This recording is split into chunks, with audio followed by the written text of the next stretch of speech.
નમસ્કાર. તો ગુજરાત સરકારનું જે આઈ ખેડૂત પોર્ટલ છે એ ખેડૂતોને ઘણી બધી સબસિડી આપે છે, ખરું ને? પણ ઓનલાઈન અરજી કરવી ક્યારેક માથાનો દુખાવો બની શકે છે. પણ જરાય ચિંતા ના કરશો. આજે આપણે આખી પ્રક્રિયાને એટલી સરળ બનાવી દઈશું કે તમે ઘરે બેઠા બિલકુલ મફતમાં જાતે જ અરજી કરી શકશો. તો ચાલો શરૂ કરીએ. અરે, કોણ ના ઈચ્છે, બરાબર ને? આ પોર્ટલનો સૌથી મોટો ફાયદો જ એ છે કે તમારો સમય અને પૈસા બંને બચે છે. હવે કોઈ એજન્ટ કે વચેટિયાને પૈસા આપવાની કોઈ જ જરૂર નથી. તમે જાતે જ ફોર્મ ભરી શકશો. તો જુઓ, આ જે આખી જટિલ લાગતી પ્રક્રિયા છે ને, એને અમે તમારા માટે આ 6 એકદમ સહેલા પગલાંમાં વહેંચી દીધી છે. અમે તમને દરેક પગલાંમાંથી સાથે લઈ જઈશું, જેથી અંત સુધીમાં તમે પૂરા આત્મવિશ્વાસ સાથે કોઈપણ યોજના માટે અરજી કરી શકો. તો સૌથી પહેલાં તો આ આઈ ખેડૂત પોર્ટલ છે શું? એકદમ સરળ શબ્દોમાં કહું તો આ એક ઓનલાઈન પ્લેટફોર્મ છે, જ્યાં સરકારના જુદા જુદા વિભાગો જેમ કે ખેતીવાડી, બાગાયત, પશુપાલન અને મત્સ્યપાલન ખેડૂતો અને પશુપાલકો માટે પોતાની સબસિડી યોજનાઓ મૂકે છે, અને તમે અહીંથી સીધી જ અરજી કરી શકો છો. સારું, કોઈપણ કામ શરૂ કરતા પહેલાં તૈયારી તો કરવી જ પડે, ખરું ને? જો તમારી પાસે બધા દસ્તાવેજો હાથ વગા હશે ને, તો અરજી કરવાની પ્રક્રિયા એકદમ ફટાફટ અને સહેલી થઈ જશે. બસ આ 4 વસ્તુઓ તૈયાર રાખવાની છે. જમીનના રેકોર્ડ માટે 7/12 અને 8A, તમારી પોતાની ઓળખ માટે આધાર કાર્ડ, સબસિડીના પૈસા સીધા તમારા ખાતામાં આવે એના માટે બેંકની વિગતો અને OTP માટે એક ચાલુ મોબાઈલ નંબર. આટલું ભેગું કરી લીધું ને, એટલે સમજો કે અડધું કામ તો પતી જ ગયો. ચાલો હવે આપણી મુખ્ય પ્રક્રિયા શરૂ કરીએ. જો તમે આઈ ખેડૂત 2.0 પોર્ટલ પર પહેલીવાર આવ્યા છો, તો તમારે ફક્ત એક જ વાર નોંધણી એટલે કે રજિસ્ટ્રેશન કરવાનું છે. જે લોકોએ ગયા વર્ષે અરજી કરી હતી એ લોકો સીધા લોગિન કરી શકે છે. આપણે અત્યારે પહેલીવાર નોંધણી કેવી રીતે કરવી એ જોઈશું. સૌથી પહેલાં તમારા મોબાઈલ કે કમ્પ્યુટરમાં ગૂગલ પર આઈ ખેડૂત પોર્ટલ લખીને શોધો. તમને જે પહેલી લિંક દેખાય, બસ એના પર ક્લિક કરી દેવાનું.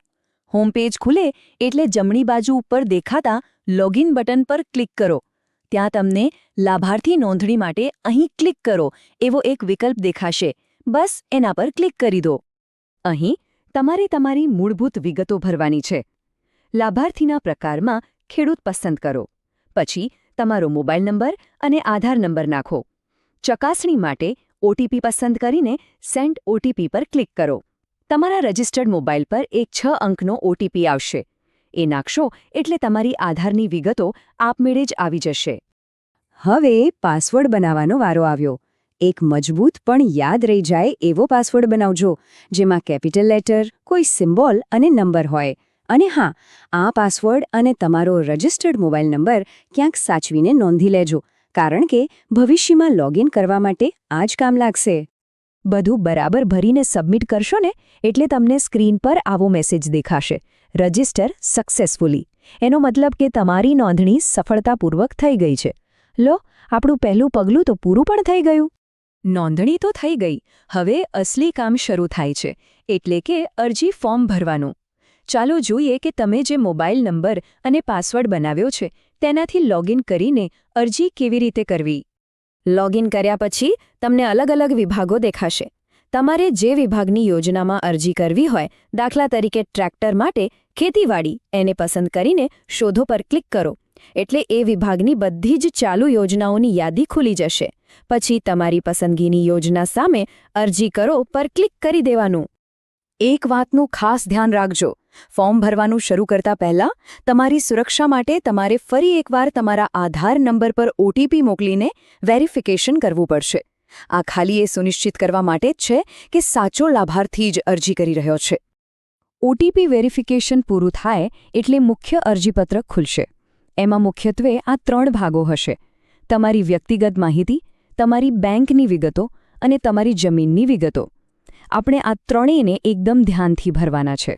અહીં સૌથી મહત્વની વાત છે ખેડૂતનો પ્રકાર યોગ્ય રીતે પસંદ કરવો. તમારી પાસે કુલ કેટલી જમીન છે એના આધારે આ નક્કી થાય છે. જો તમારી પાસે 1 હેક્ટરથી ઓછી જમીન હોય તો સીમાંત પસંદ કરો. 1 થી 2 હેક્ટરની વચ્ચે હોય તો નાના, અને 2 હેક્ટરથી વધુ હોય તો મોટા ખેડૂત પસંદ કરવું. તો કહેવાનો મતલબ એ છે કે આ બધી માહિતી એકદમ ચોકસાઈથી ભરવી. તમારું સરનામું, ખેડૂતનો પ્રકાર, બેંકની વિગતો અને જમીનના ખાતા નંબર જેવી બાબતોમાં ભૂલ ન થાય એનું ખાસ ધ્યાન રાખવું. સરસ. આપણે લગભગ અંત સુધી પહોંચી ગયા છે. તમે બધી વિગતો ભરી દીધી છે. હવે માત્ર અરજીને ફરીથી એકવાર બરાબર તપાસીને તેને સબમિટ કરવાની જ વાર છે. અહીં એક મહત્વની વાત સમજી લો. ઘણી યોજનાઓમાં તમે શરૂઆતમાં ડોક્યુમેન્ટ અપલોડ કર્યા વગર પણ અરજી સબમિટ કરી શકો છો. પણ યાદ રાખજો, જ્યારે તમારી અરજી મંજૂર થશે ત્યારે તમારે અસલ દસ્તાવેજો તો બતાવવા જ પડશે, એટલે એને તૈયાર જ રાખજો. બધી વિગતો તપાસ્યા પછી જ્યારે તમે સબમિટ બટન પર ક્લિક કરશો ત્યારે તમને આ સફળતાનો સંદેશ મળશે. આનો અર્થ છે કે તમારી અરજી સત્તાવાર રીતે સરકારના પોર્ટલ પર જમા થઈ ગઈ છે. અભિનંદન! તમારી ઓનલાઈન અરજી સફળતાપૂર્વક પૂર્ણ થઈ ગઈ છે. પણ કામ હજુ અહીં પૂરું નથી થયું.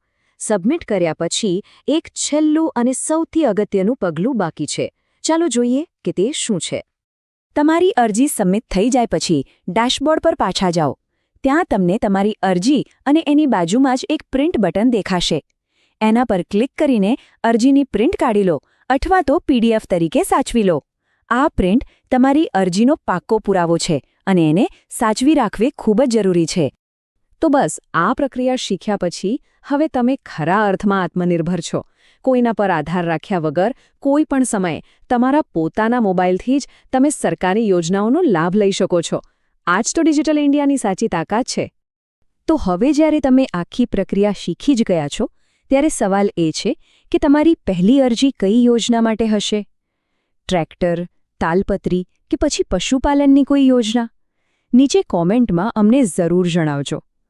ફરી મળીશું એક નવી ઉપયોગી માહિતી સાથે.